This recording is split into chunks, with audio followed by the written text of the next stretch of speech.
Boa noite, meus irmãos. Que a graça e a paz do nosso Deus continue conosco, amém? Ela continuará. Que prazer estar aqui novamente.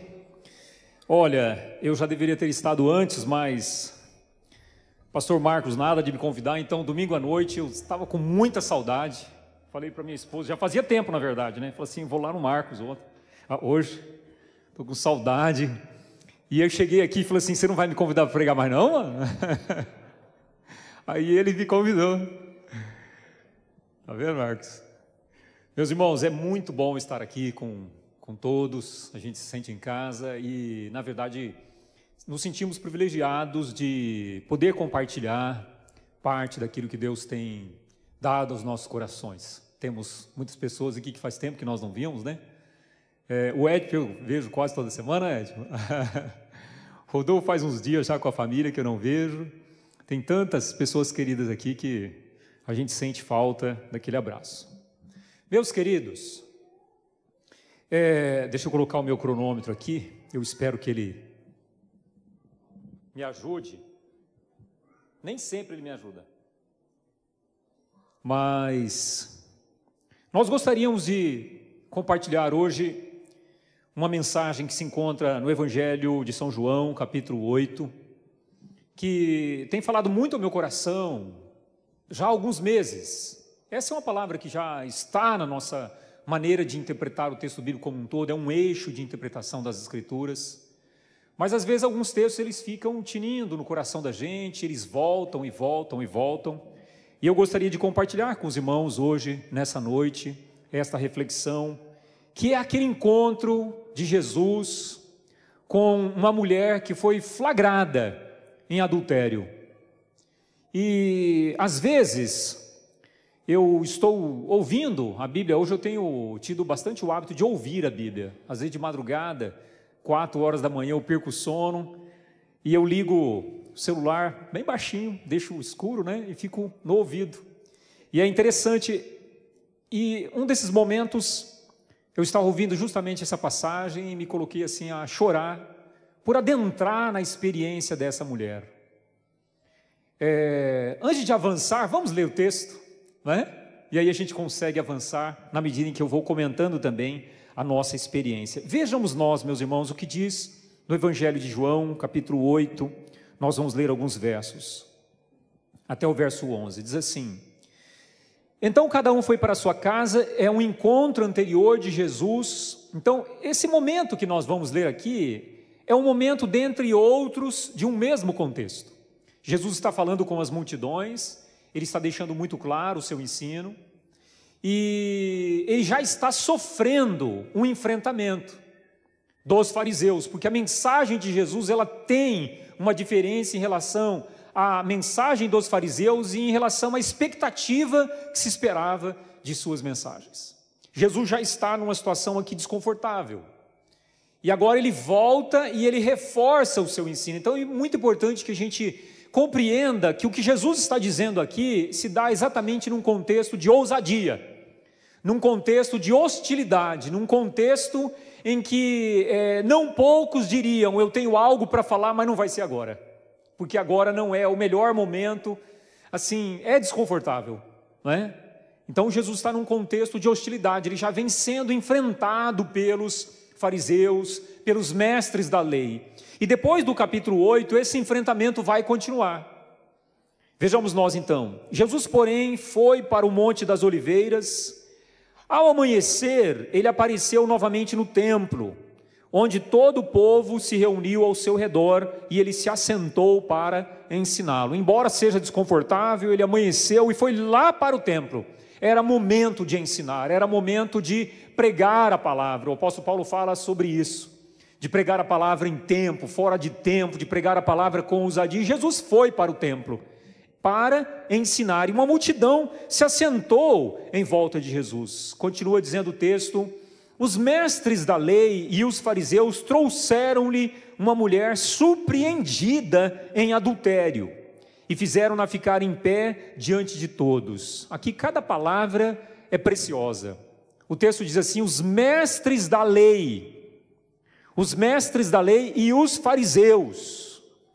Há um grupo específico que não é a multidão, não é assim alguém que quer uma opinião.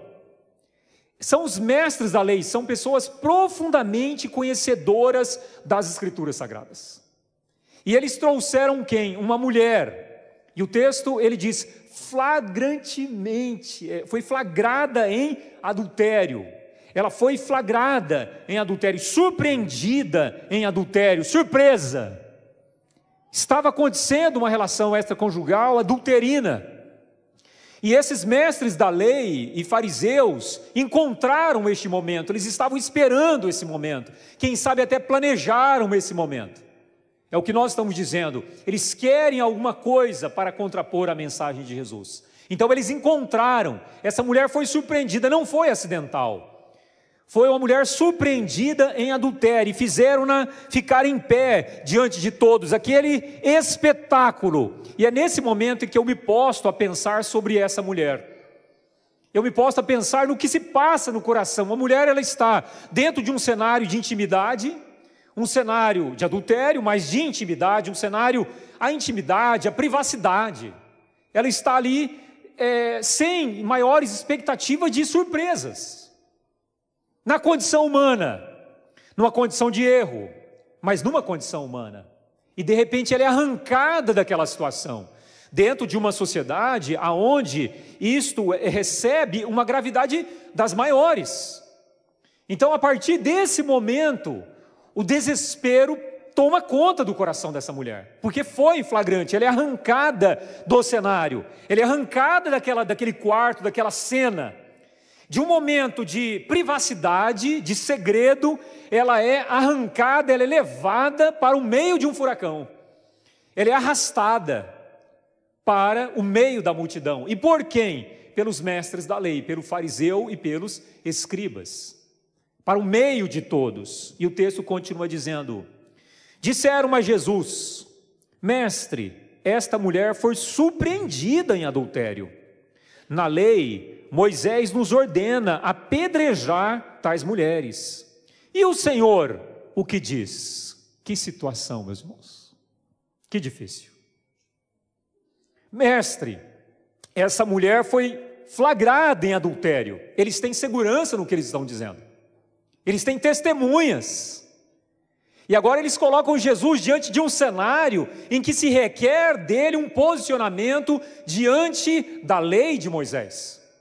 Mestre, a lei de Moisés diz que estas mulheres, ela foi flagrada em adultério, que essas mulheres sejam apedrejadas. Não à toa um caso como esse, porque eles perceberam que havia uma distância entre esta pretensão e a mensagem de Jesus. Eles perceberam, Jesus, ele vai em outra direção, só que agora ele vai ter que enfrentar a lei de Moisés.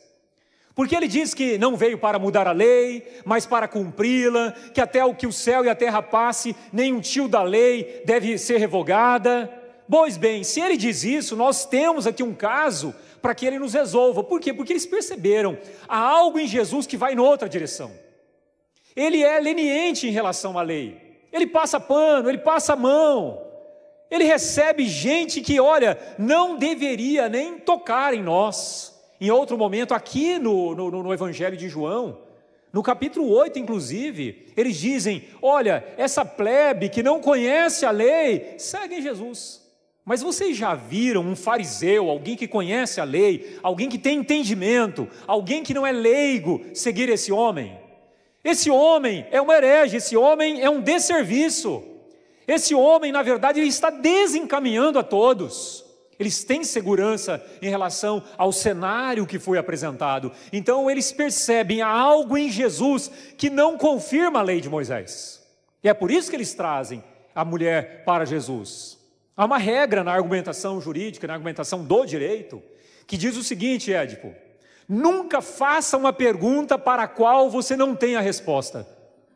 Nunca faça uma pergunta para a qual você não tem a resposta. Por quê? Porque você não pode fazer a pergunta para um adversário, um interlocutor, não sabendo qual é a resposta dele, porque a resposta dele pode ser muito boa e ele pode sair por cima.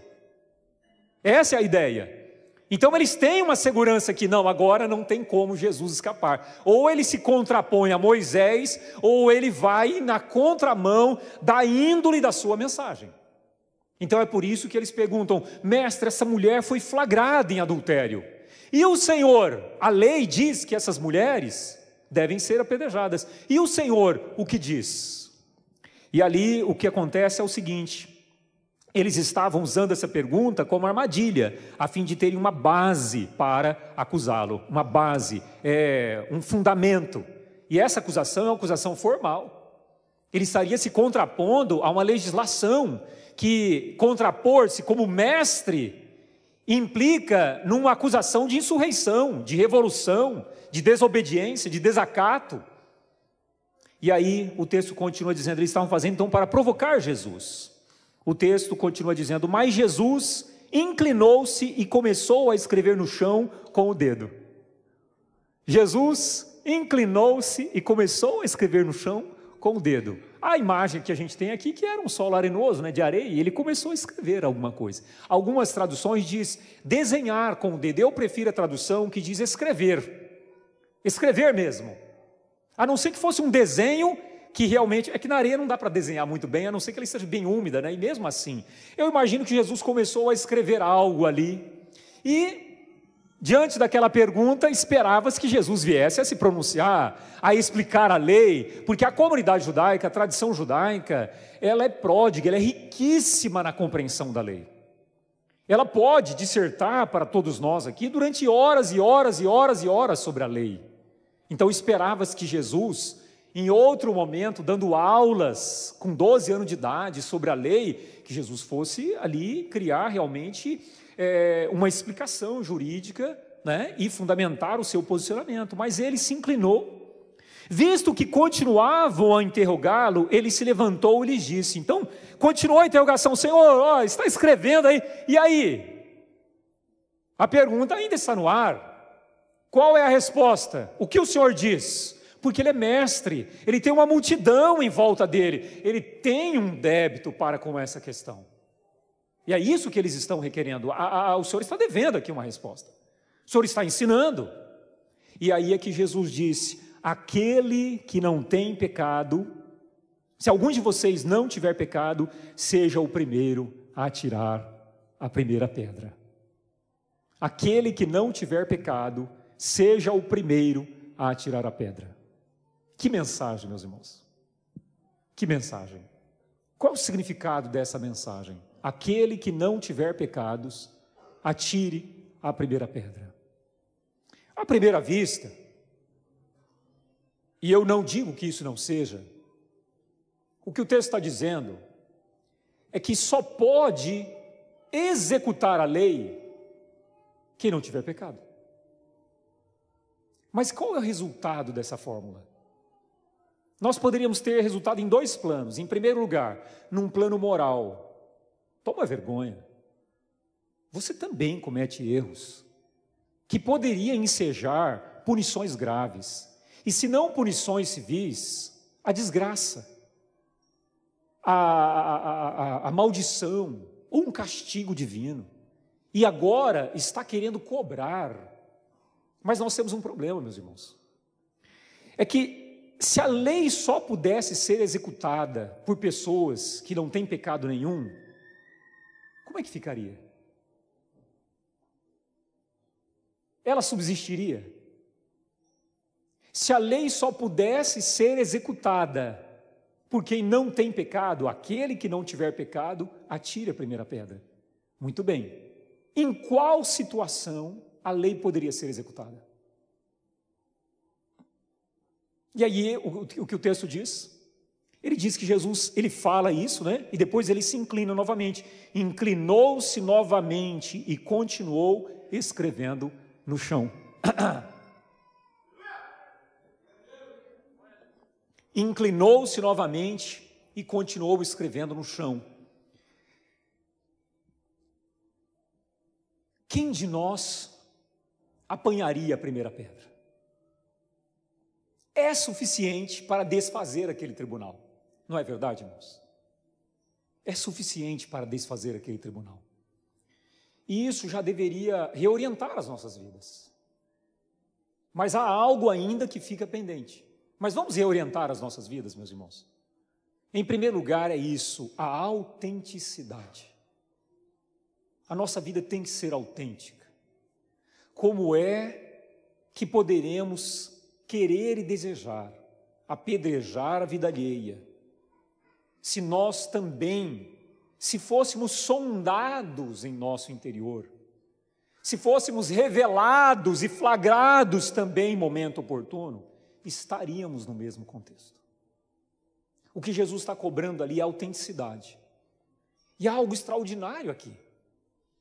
Ele volta e se inclina e continua escrevendo. E o extraordinário é que o texto diz assim: um a um foram embora, do mais velho até o mais novo. Meus queridos, olha só, os fariseus e os mestres da lei voltaram atrás. Eles não persistiram na inautenticidade. Porque veja, poderia haver ali um enfrentamento. A primeira pedrada seria seguida de muitas outras. Alguém lá atrás, com o rosto escondido, levanta uma pedra e atira naquela mulher. Ia ser uma sessão de apedrejamento. Mas o texto diz, um a um, do mais velho ao mais novo, foram se retirando, não é isso que diz o texto? E os que o ouviram foram saindo, um a um, de cada vez, começando pelos mais velhos, e Jesus ficou só com a mulher em pé diante dele. Foram embora. Aqui do mais velho ao mais novo, meus irmãos, não é a questão etária simplesmente. O texto começa dizendo, começa não, mas num momento especial ele diz, os mestres da lei, os escribas e fariseus, são estes os primeiros a sair. O mais velho aqui, ele tem essa conotação do entendimento. Os mais velhos começaram a sair e eles, algo impactou. E agora Jesus está sozinho com a mulher. Bom, Jesus sozinho com a mulher, agora quem não tem pecados pode atirar a primeira pedra. E Jesus não tem pecado. E a lei está lá. E ela diz que o adultério tem uma pena. E não era a hora então de Jesus, mulher, não sobrou ninguém, mas eu ainda estou aqui. Aquela pessoa sem pecado ainda. Jesus ainda tem um débito para com Moisés, para com a lei de Moisés. Ele ainda tem que se pronunciar em relação à lei de Moisés. Porque aquele que não tem pecado, atira a primeira pedra, não está na lei de Moisés e não está em legislação nenhuma. E se nós dependêssemos de não termos pecados para efetivar a lei não iria para frente, ela não ia avançar. Ela funciona porque nós nos escondemos. Ela funciona porque a nossa hipocrisia é ocultada. Porque ela é nublada, porque ela é desconhecida. É por isso que ela avança. Não há essa necessidade, embora moralmente falando, ela deve ser o pressuposto. O nosso coração, como diz o texto bíblico, diz, ele deve ser tardio em irar-se, tardio em julgar. Mas agora Jesus está diante dessa mulher, e aqui ele vai dizer o seguinte, mulher, onde estão eles? Ninguém a condenou? Cadê todo mundo? Foram embora, Senhor. Nenhum ficou. É elogiável essa multidão ter ido embora, meus irmãos. Eu olho para esse texto e falo assim, poxa, houve autenticidade aqui.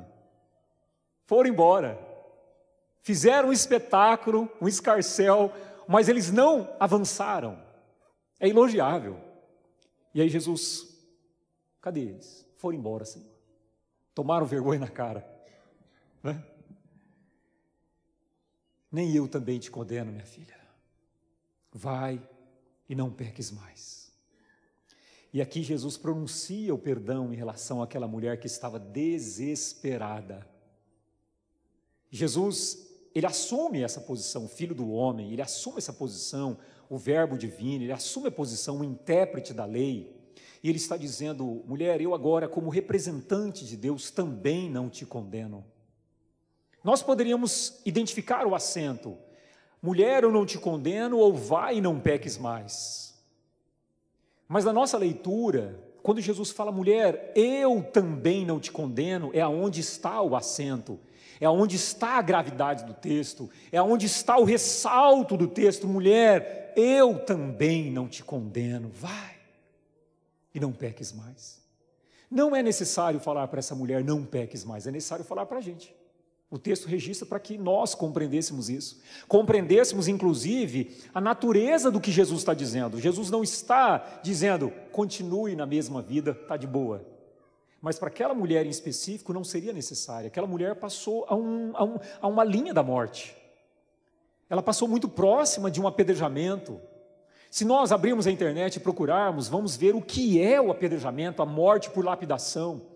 Existem fotografias de comunidades ainda em lugares na África, comunidades árabes, que aplicam a pena de lapidação, um corpo estirado, queridos, com pedras aproximadamente desse tamanho, dá para imaginar mais ou menos o peso. O corpo, ele vira uma gelatina. Ele fica todo cravado. Ele realmente fica despedaçado. Essa mulher, ela passou a um fio dessa execução. Então, não é nem necessário falar para ela, vai e não peques mais. Mas aqui, meus irmãos, eu gostaria de explorar algo mais com a comunidade. O que Jesus escrevia na areia? O que Jesus escrevia na areia?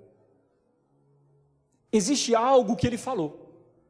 Mas se nós fôssemos motivados a não apedrejar, apenas porque a nossa vida não está completamente pura ou sem pecados, a motivação para o cuidado dessa mulher é uma motivação egoísta, é uma motivação que está pensando apenas em nós mesmos, ela não é uma motivação que nos liberta. Ela é uma motivação que vai livrar aquela mulher de ser apedrejada, mas não vai dar àquela mulher o acolhimento que ela precisa ter. E é essa a natureza do ensino de Jesus. Não basta não apedrejar aquela mulher. Eu preciso incorporá-la à comunidade. Eu preciso trazê-la novamente. E na nossa leitura, é isso que Jesus estava escrevendo na areia. É isso que Jesus estava escrevendo na areia. Vejamos bem, meus irmãos. Jesus poderia ter escrito ali, na medida em que julgardes, vocês serão julgados também. É uma ameaça. Já daria para dar uma refreada em todo mundo? Eu, se estiver na berlinda, gostaria de ser julgado com muita misericórdia. Muita misericórdia. E é por isso que o texto bíblico diz assim, sejam tardios em julgar, demora, calma, porque se é você no cenário como réu, lembra, capítulo 7 do Evangelho de Mateus, na medida em que vocês julgarem, vai ser o mesmo critério. Jesus poderia ter escrito isso e já daria uma arrefecida nessa multidão. Tudo o que quereis que vos façam, fazei-o vós a eles. Agora se tornou interessante também, olha, se quer ser abençoado, abençoe, mas essas duas expressões, e essas três expressões da verdade, elas ainda têm a ver com o meu ego, têm a ver com o meu bem-estar, e não é essa a natureza da mensagem de Jesus, embora essas mensagens sejam jesuânicas, foi Jesus quem trouxe essas mensagens, né? Fazer ao outro o que nós esperamos que eles nos façam, usar o mesmo critério de juízo, mas a mensagem bíblica ela tem isso. Quando alguém pergunta para Jesus, Senhor, tem gente que, quando Jesus fala assim, olha, para o rico, né? Olha, se você quer ter um tesouro no céu, deixa tudo, vem e me segue. Aí o jovem rico saiu, porque ele não conseguia se desapegar. Aí Pedro falou, Senhor, e nós que deixamos tudo e te seguimos, o que espera a gente? Olha a preocupação dele, né? Ele está pensando numa obediência premiável. Aí Jesus fala, vocês não entenderam a minha mensagem. Fiquem tranquilos, um copo d'água que vocês derem a um pequenino, está gravado, mas não caiam na besteira de centralizar a vida de vocês nesse tipo de cálculo. Para quem não consegue se desvencilhar, fica tranquilo, até um copo d'água está registrado, Mas não é esta a natureza de quem compreendeu a mensagem de Jesus. Não é essa. A mensagem é para fora. Ela vai. Então então meus queridos, para mim, eu tenho 3 hipóteses que Jesus poderia ter escrito ali na areia para ter arrefecido aquela multidão, a começar dos mais velhos. E a primeira hipótese que eu tenho de que Jesus poderia ter escrito ali é o seguinte: está escrito na lei de Moisés que essas mulheres devem ser apedrejadas. Minha primeira hipótese é que Jesus pergunta: o que mais está escrito na lei de Moisés? O que mais está escrito na lei de Moisés? É só isso que está escrito na lei de Moisés? Sabem por quê, meus irmãos? Porque esse texto está em Levítico capítulo 20, verso 10 e Deuteronômio 22, verso 22. Lá está escrito o seguinte: se um homem e uma mulher for surpreendido em adultério, eles devem ser apedrejados. Nos 2 textos. E os 2 textos, o homem é o sujeito principal. Nos 2 textos, o homem é o sujeito principal. É por isso que o texto bíblico aqui está dizendo: essa mulher foi surpreendida em adultério. Não se adultera sozinho, não. Você não surpreende ninguém em adultério sozinho. Então a primeira hipótese é: o que mais está escrito na lei de Moisés? Lá na lei de Moisés está escrito: se um homem for surpreendido com a sua mulher, com outra mulher em adultério, devem ser apedrejados. Então a pergunta é: cadê o homem? Cadê o homem? Vocês são covardes. Vocês selecionam as vítimas. O interesse de vocês não é com o cumprimento da lei. Na hora de executar a lei, executa sobre os pequenos, sobre os que não têm proteção. Por quê? Porque o texto está dizendo ali que se um homem, cadê o homem?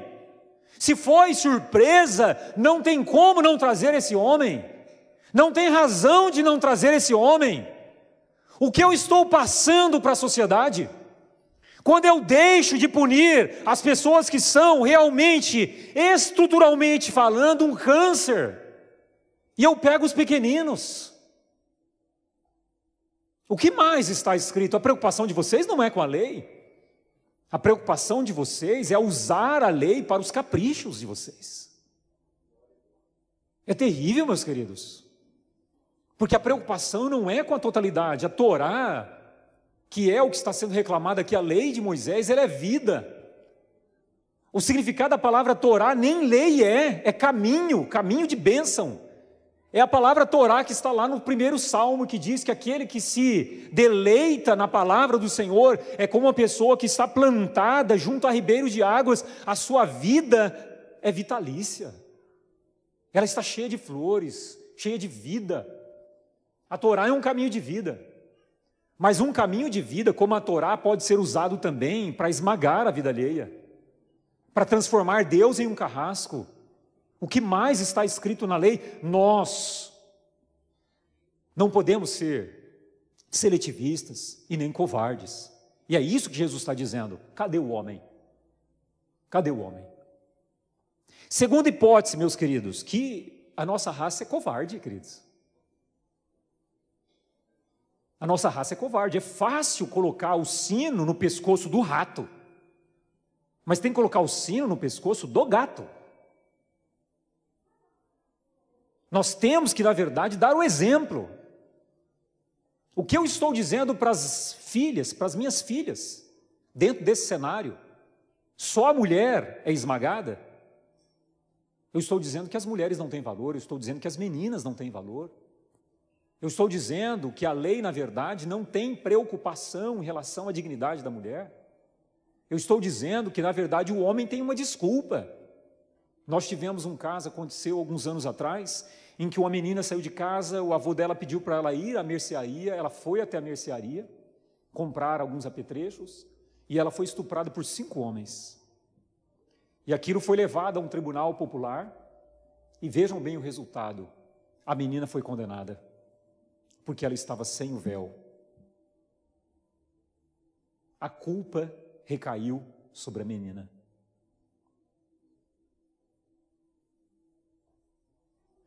A segunda hipótese do que Jesus poderia ter escrito na areia é o seguinte. Me perdoe, meus queridos, a primeira hipótese é o que está escrito de verdade na lei. O que é que está escrito de verdade? Se o homem, cadê o homem? A segunda hipótese é o que mais está escrito na lei de Moisés. O que mais está escrito? O que mais está escrito na lei de Moisés? Em primeiro lugar,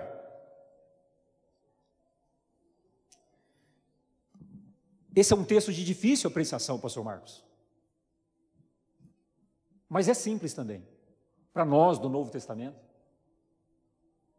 Quando Jesus fala sobre o divórcio, em que situação o divórcio pode acontecer? É simples. No caso de adultério. Qual é a pena para adultério? O divórcio? Não é isso? Precisa matar? Qual é a pena para o adultério, queridos? É o divórcio. E isso em que situação? Jesus fala no Evangelho de Marcos. Oi? Quando não há perdão. E por qual situação foi permitido? Por causa da dureza de coração. Meus irmãos, vocês compreenderam? Não é para matar ninguém, gente. Não é para matar ninguém. Jesus está dizendo, olha, eu só permito o divórcio no caso de adultério, mas eu só permito no caso de adultério porque vocês são duros. Porque o meu propósito era unir o casamento e permanecer o casamento. O propósito da mensagem, o propósito da lei, o propósito da Torá era unir a família. Era unir a família. Nem o divórcio é projeto divino no caso do adultério. Imagina matar alguém. Imagina matar alguém. Vocês compreendem o que é tirar a vida de alguém? Uma mulher que pode ser mãe. Que bem que você vai estar fazendo para a sociedade? Nós tivemos um caso de uma mulher aqui em Dourados, que ela foi presa porque o marido violentava a sua filha de 9 anos de idade.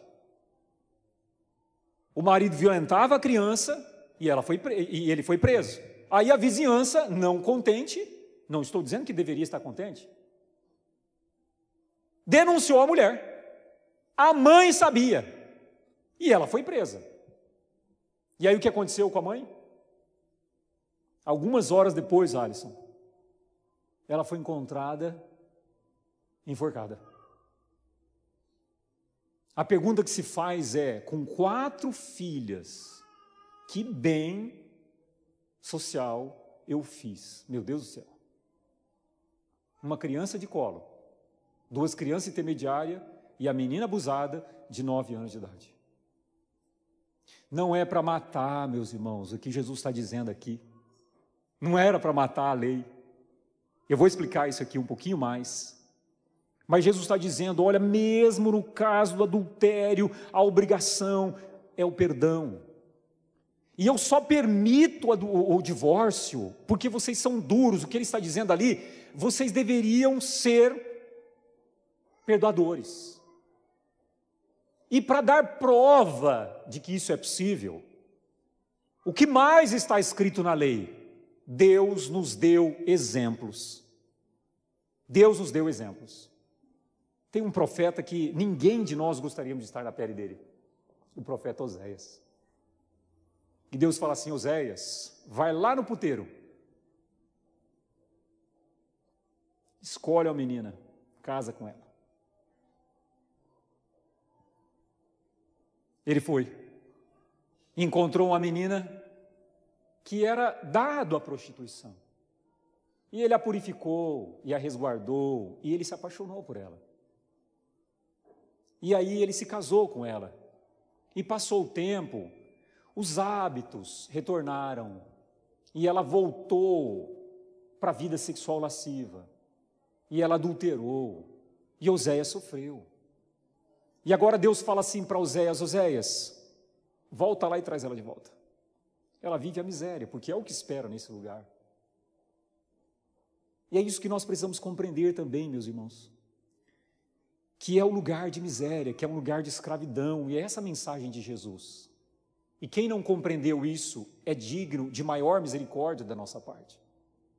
Se a pessoa não compreendeu, maior ainda a nossa misericórdia, maior deve ser a nossa misericórdia. Porque se alguém está dentro de um inferno como esse e não compreendeu que é uma vida subhumana, é sinal de que ela está na mais densa escuridão.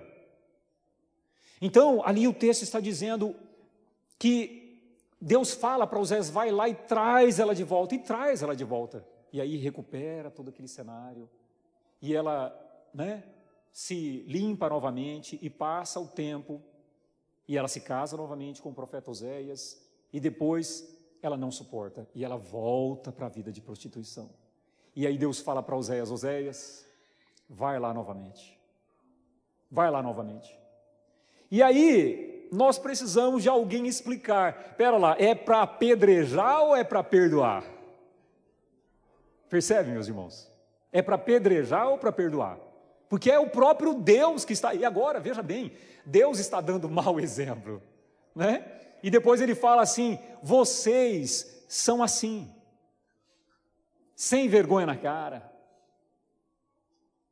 Assim, ele fala para Israel: vocês são assim, mas eu amo. Tem uma palavra usada para isso, Corno. Mas eu amo. Lá no verso 11 de Oséias, o texto diz assim: aí ele muda um pouquinho a figura. Aí ele usa uma figura mais filial. E ele diz assim: quando Israel era um menininho, uma criança, eu amei.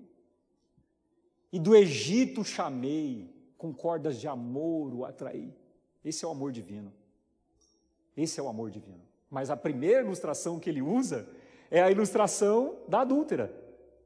E ele está dizendo: vocês são assim, e eu sou como Oséias, porque Oséias se apaixonou pela mulher. Essa é o que mais está escrito na lei. Nós temos aqui um precedente. O que mais está escrito, meus irmãos? Vocês nunca leram que Deus perdoou Davi no adultério com Betseba? Deus perdoou Davi no adultério com Betseba. E depois ele vai usar esse exemplo em outro momento. O que aconteceu? O texto é cruel com Davi. Eu sei que Davi é um herói, é um super-herói, etc. Mas o texto de 1 Samuel e 2 Samuel, ele é cruel com Davi. Para o autor de Samuel, Davi não é um super-herói. Para o Salmo é, mas para Samuel não é. Para o livro de Samuel, é só nós lermos ali os últimos capítulos de Samuel e nós vamos perceber que o biógrafo, que o autor do texto bíblico foi cruel. Foi cruel. E quando ele narra o adultério de Davi, ele diz assim: ora, nos dias em que os reis deveriam ir à guerra, estar na guerra, Davi estava no seu palácio. E o texto está dizendo que o rei deveria estar na guerra porque ele vai se contrapor a um homem honrado, que é Urias. Urias é uma pessoa honrada. Urias é uma pessoa que é chamada da guerra, aí ele chega, conversa com Davi, Davi foi incontinente, embebeda o oficial dele, mas a bebida não foi capaz de tirar dele a nobreza, a grandeza. Meu rei, eu não posso dormir com a minha esposa, pensando que os meus irmãos estão tombando na guerra. Olha a grandeza desse homem, gente. Mas Davi não fica satisfeito. E acontece aquele cenário crudelíssimo, cruel. Ele fala: Joabe, ele fala para Urias: leva essa carta para Joabe. Aí quando Joabe abre a carta, fala assim: Joabe, coloca esse homem aqui na linha mais perigosa, para que ele morra. Joabe entendeu imediatamente, tanto é que Joabe, quando responde ao rei, ele responde nas linhas do rei. E aí o profeta Natan chega para Davi, depois de todo aquele cenário, e fala assim: Davi, eu preciso de um conselho. Tem um homem que tinha uma ovelhinha que era a filhinha dele. Ele cuidava como se fosse da família. É diferente, ele não cuidava para tirar lã e nem para carnear, não, ele cuidava como um animalzinho mesmo. Era, aquela afeição. E o vizinho dele, dono de um rebanho inteiro, estava lá e chegou um visitante. Ele falou assim: quer saber? A ovelhinha do meu vizinho está gordinha, deve estar uma carne macia. E roubou a ovelha e churrasqueou com o seu hóspede a ovelhinha. E aí, Davi, o que é que eu faço? Qual é a resposta de Davi, meus irmãos? Matem esse homem! A lei diz, faz ele pagar 4 ovelhas. Davi, ele não está contente em que o que roubou a ovelha faça o ressarcimento legal, que era 4 vezes mais. Ele ficou irado, ele diz: matem esse homem tem que morrer. E aí o que é que Natã fala? Você é esse homem, Davi. É você esse homem, Davi. É você esse homem, Davi. E é esse homem, meus queridos, que Natã não vai expor. É esse homem que age de maneira hipócrita. É esse homem que age de maneira desonrada. É esse homem que rouba a família de outro. É esse homem que trai um dos seus guarda-costas. É esse homem que não tem senso de proporcionalidade. É esse homem que quer uma punição desproporcional em relação ao seu semelhante. É esse homem que Natã não expõe. É esse homem que Deus não vai dizer: Natã, anuncia no reino, há um adultério que precisa ser punido, e não há desculpas para esse adultério. Não foi um problema matrimonial que deixou uma pessoa fragilizada, não foi uma briga, não foi uma separação de corpo, não. Foi dentro de um cenário completamente desprezível. Ele estava no seu terraço, olhando para a sua vizinha, no momento em que ele deveria estar fazendo outra coisa, honrado com os seus homens de guerra. É esse homem que Natã não expõe. E sabe o que isso significa, meus irmãos? O texto de Mateus também, quando ele fala sobre o sábado, é um texto de difícil compreensão quando a gente não entra nesse âmago. Jesus estava caminhando de uma cidade para outra e eles param na beira do campo e colhem espigas, provavelmente de trigo, para mastigar. E os fariseus estavam ali também. Eles seguem Jesus. E aí eles perguntam para Jesus: Senhor, por que os seus discípulos fazem o que não é lícito fazer no sábado? E aí Jesus, ele fala assim: vocês nunca ouviram falar que Davi, nos dias do sacerdote Abiatar, fez uma coisa impensável? O que ele fez? Ele estava fugindo de Saul, esgotado com os seus homens, chega na tenda que tinha o altar, que tinha pão, todo dia aquele pão é renovado, e aí ele fala assim: sacerdote, a gente está com fome, o que você tem aí para comer? Não tem nada, Davi, só tem os pães da proposição, dos quais não é lícito comer, senão o sacerdote e a sua família, é pão sagrado. Não, nós estamos aqui numa missão secreta do rei Saul, missão secreta, é o que ele diz. Daí, porque senão a gente não vai cumprir a missão. E aí o sacerdote fica: poxa, mas você vai me expor a fazer uma coisa errada. Pois é. E aí ele faz, e aí ele dá comida para Davi, e Davi segue viagem. Queridos, olha o exemplo que Jesus vai usar, para justificar os seus discípulos. Ele poderia falar assim: gente, não tem cabimento, vocês ficarem com picuinha, uma espiguinha de trigo aqui, isso não é trabalho, isso não descaracteriza a observância do sábado. Jesus poderia ter explicado que aquilo não era uma transgressão. Não, Jesus faz o quê? Ele pega alguém que cometeu uma transgressão lá atrás e traz agora, e ele diz para os seus interlocutores: vocês não ouviram o que fez Davi? Qual é o significado disso? Passar pano para poderosos, vocês sabem. Entendeu? Tem alguém reclamando na literatura, na tradição, na sinagoga, que Davi fez alguma coisa errada? Passa pano para a pessoa poderosa, vocês sabem. Percebem, meus irmãos?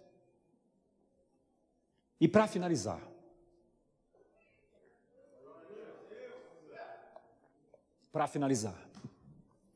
o texto diz: o que mais está escrito na lei?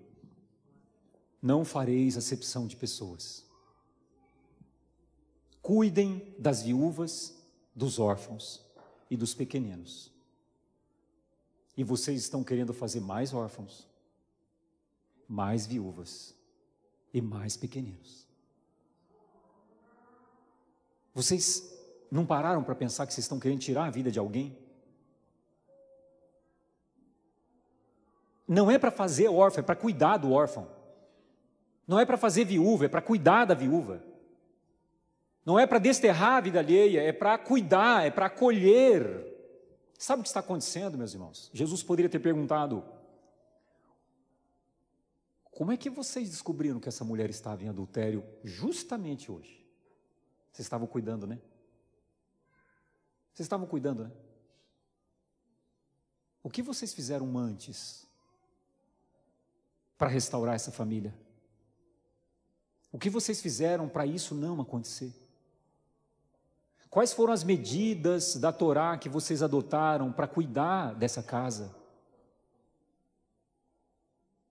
O que vocês fizeram para que essa mulher não estivesse aqui hoje? Meus queridos, essa é a nossa responsabilidade, chegar antes. Chegar antes que o garoto se transforme num criminoso. Porque essa é a responsabilidade que a Torá colocou sobre nós. A comunidade judaica diz: se você não chegou antes, o culpado é você. Qual é o esforço da comunidade em chegar antes? Que trabalho maravilhoso, meus irmãos, o Futipaz. Porque é esse o trabalho de chegar antes. É esse o trabalho de chegar antes, queridos. É muito fácil chegar depois e ficar vigiando e não ter percebido que existe uma tragédia ali. Aquele adultério já era uma tragédia, do qual eu deveria estar chorando, do qual eu deveria estar lamentando. Eu não posso comemorar. Eu não posso comemorar. Eu tenho que lamentar, eu tenho que chorar. É por isso, queridos, que o texto diz assim: um a um, do mais velho ao mais novo, se retiraram. Não é porque para atirar a primeira pedra, para executar alguma coisa, eu preciso estar absolutamente puro. É que eu preciso ter feito algo, meus queridos. E quem tem essa visão, vai olhar para aquela menina no seu desespero e vai perceber: eu poderia ter feito algo. Eu poderia ter feito algo. Pastor, o que eu posso fazer? Essa é aquela pergunta que todos nós temos a resposta. Em primeiro lugar, orar. E quem ora, meus irmãos, chora, sente compaixão. Dias atrás eu vi um vídeo da FEBEM, da antiga FEBEM.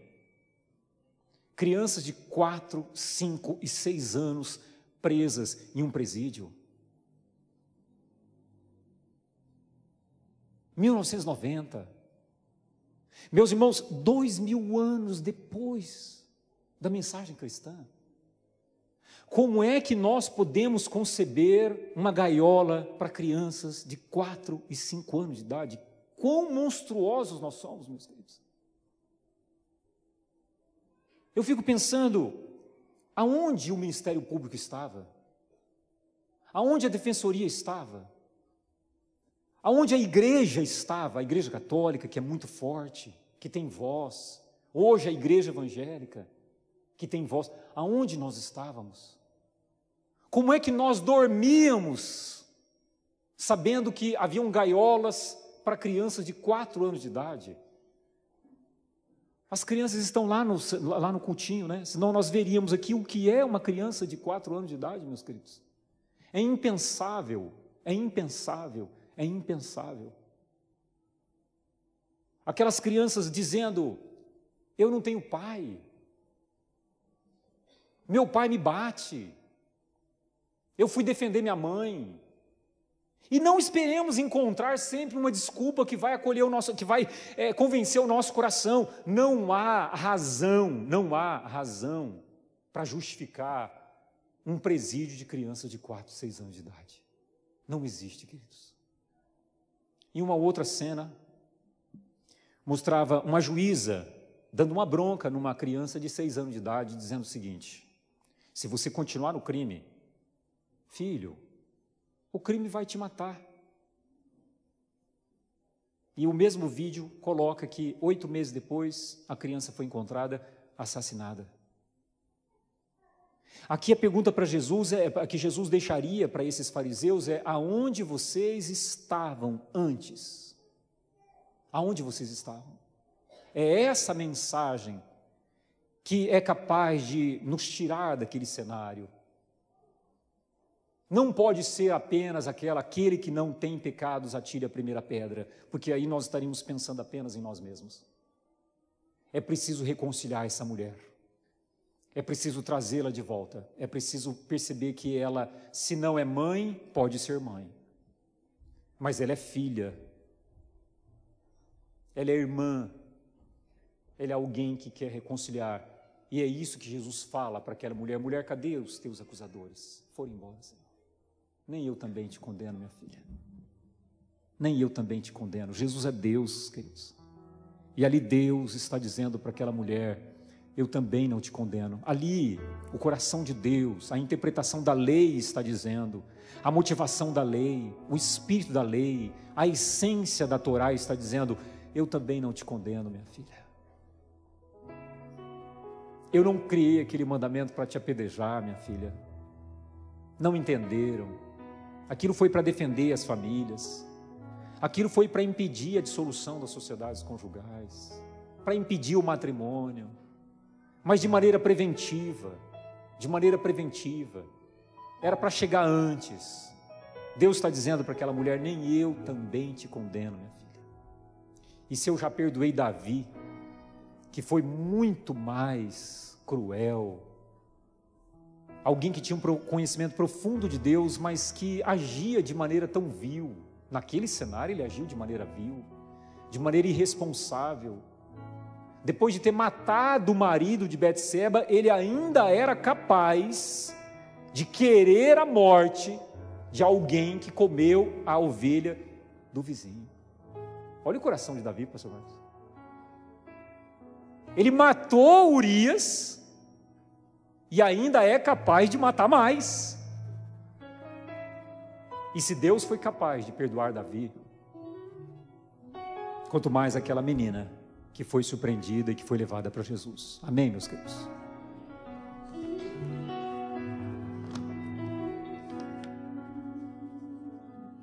Sob esse som, me permitam abusar alguns minutos e ler uma poesia. Na verdade, eu não sei se é uma poesia. Ela chama-se A Lenda da Prostituta Evelyn Hough. A Lenda da Prostituta Evelyn Hough. Tem alguns textos que diz A Lenda da Puta Evelyn Hough. Hoje o doutor, um amigo nosso, falou assim: Givaldo, quando eu trabalhava no posto de saúde, num bairro periférico aqui em Dourados, uma menina chegou lá para a enfermagem e pediu camisinhas. E aí eu vi que a funcionária constrangida deu camisinhas para ela, 14 anos de idade. E ela foi saindo, e eu ouvi aquela cena e falei assim: vem cá, o que está acontecendo? O que ela pediu? Ela pediu camisinha. Vem cá, filha, entra aqui no meu gabinete. O que você quer? Não, eu vim buscar camisinha, eu sou prostituta. Então vamos fazer o seguinte, eu vou te dar uma caixa de camisinha, mas você toda semana vai vir aqui me ver. porque eu vou cuidar de você. Eu vou cuidar de você.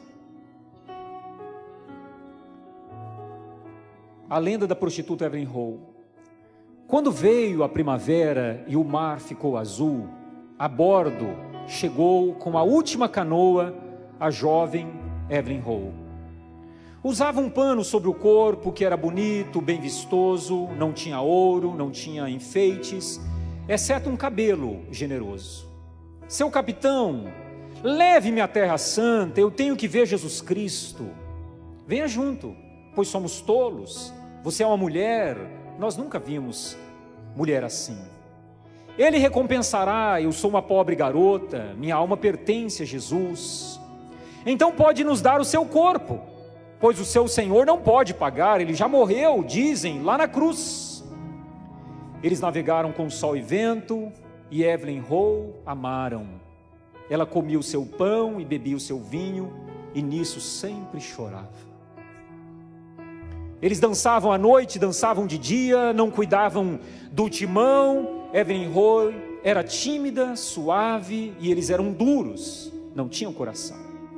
A primavera se foi, o verão acabou, ela à noite corria, os pés em sujas sapatilhas, de um mastro a outro, olhando no breu na escuridão, procurando praias tranquilas.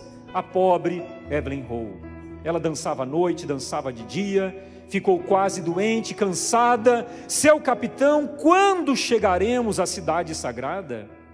O capitão estava em seu colo, sorrindo, a beijou. De quem é a culpa se nunca chegamos? Só pode ser sua, Evelyn Howe. Ela dançava à noite, dançava de dia, até ficar inteiramente esgotada. Do capitão ao mais novo grumete, todos estavam dela saciados. Usava um vestido de seda com os rasgões, remendos, e na fronte desfigurada tinha uma mecha de cabelos sebentos. Nunca te verei, Jesus, com esse corpo pecador. A uma puta qualquer não podes dar teu amor. De um lado para o outro corria, os pés e o coração lhe começavam a ficar pesados. Uma noite já quase ninguém via, uma noite ela desceu para o mar. Isso se deu no fim de janeiro, ela nadou muito tempo no frio, a temperatura aumenta, os ramos florescem. Abandonou-se às ondas escuras, que a lavaram por dentro e por fora. Ela chegará antes à terra sagrada, pois o capitão ainda demora. Ao chegar ao céu, já na primavera, São Pedro, na porta, a recusou. Deus me disse, eu não quero aqui a prostituta Evelyn Howe. E ao chegar ao inferno, o portão fechado encontrou, o diabo encontrou, eu não quero aqui a beata Evelyn Howe. Assim ela vagou no vento, no espaço, e nunca mais parou. Num fim de tarde eu a vi passar no campo, tropeçava muito, não encontrava descanso, a pobre Evelyn Howe. Esse poema é de um poeta europeu da década de 60, e ele traduz uma compreensão de Deus. Aquela menina que entra num barco para chegar à Terra Santa, é abusada e se sente suja, e ela não suporta e se suicida. E ela chega no céu e encontra um céu que não a acolhe. E ela chega no inferno e encontra um inferno que consegue enxergar a sua inocência. Não é esse o nosso Deus, amém, meus queridos? O nosso Deus diz para aquela mulher, mulher, aonde estão os seus acusadores? Foram embora, sim. Eu não fiz a lei para te esmagar, para te apedrejar, eu fiz a lei para te reconciliar. Pastor, existem momentos em que a lei deve ser aplicada, sim. E em primeiro lugar, antes. Vamos orar?